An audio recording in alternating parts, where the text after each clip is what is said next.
Ito kare-replant ko lang tong halaman ko na ito kasi nakita ko doon sa garden ni mother. Ang ganda, iba-iba kasi yung kulay ng dahon niya. Ito siya.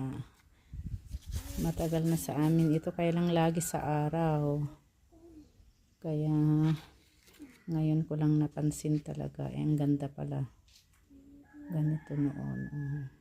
Ganyan siya.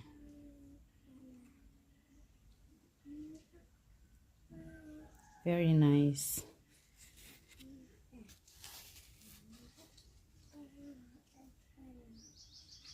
So, meron na akong 3 pot na ganito.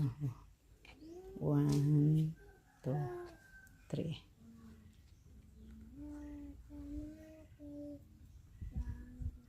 Ang laki pala ito kapag